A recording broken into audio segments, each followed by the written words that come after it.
নাসিরউদ্দিন পাটোয়ারি কক্সবাজারে সত্য উন্মোচন করেছেন। সেই সত্য উন্মোচন করার জন্য বিভিন্ন জায়গায় আমাদেরকে বাধা দেওয়া হচ্ছে। বাঁশখালীতে আমাদের সহযোদ্ধা, আমাদের এনসিপির সংগঠকের মাথা ফাটিয়ে দেওয়া হয়েছে। গণ অভ্যুত্থানের সময় আমরা বলেছিলাম বাধা দিলে বাঁধবে লড়াই, এই লড়াইয়ে জিততে হবে। আমরা আজও বলতে চাই, বাধা দিয়ে জাতীয় নাগরিক পার্টি তারুণ্যের শক্তি, চট্টগ্রামের শক্তিকে থামানো যাবে না। প্রিয় সংগ্রামী চট্টগ্রামবাসী, আমরা চট্টগ্রামের যে অপরিকল্পিত নগর ব্যবস্থা রয়েছে, এখানে পানি ব্যবস্থার অভাব রয়েছে। জাতীয় নাগরিক পার্টি চট্টগ্রামের সমস্যার সমাধান করতে চায়।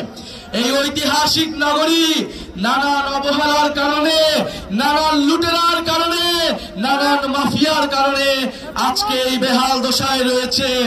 চট্টগ্রাম নগরীকে আমাদের নতুন করে সাজাতে হবে, নতুন করে এই চট্টগ্রাম নগরীকে গড়ে তুলতে হবে। এই চট্টগ্রামকে আমাদের নতুন করে, নতুন বাংলাদেশে আমরা নতুন চট্টগ্রাম দেখতে চাই, যেই চট্টগ্রামের হারানো ইতিহাস, হারানো ঐতিহ্য আমরা পুনরুদ্ধার করব।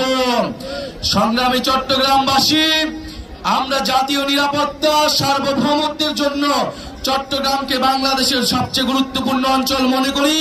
চট্টগ্রামকে নতুন অর্থনৈতিক জোন হিসেবে আমাদের গড়ে তুলতে হবে।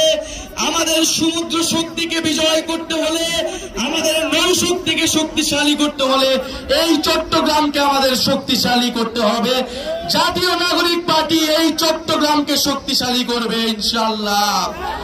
প্রিয় চট্টগ্রামবাসী, আজকে যারা আপনারা উপস্থিত হয়েছেন, বাধা বিপত্তি রক্তচক্ষু উপেক্ষা করে এসেছেন, আমরা বলে দিতে চাই, ভোট দিন হাইজো আর না হাইজো, আমরা আর কাউকে খাবার সুযোগ দিব না।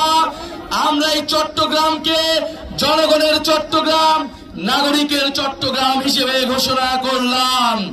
চট্টগ্রামকে আমরা গুটি কয়েক পরিবারের কাছে ছেড়ে দিব না। আমরা বলেছি, এখানে পাহাড়ি, বিহারি, হিন্দু, মুসলমান সকল জনগোষ্ঠীর অধিকার রক্ষা করতে হবে, সকল সম্প্রদায়ের মর্যাদা রক্ষা করতে হবে। চট্টগ্রামকে বহু ভাষা, বহু সংস্কৃতির নগর হিসেবে প্রতিষ্ঠা করতে হবে।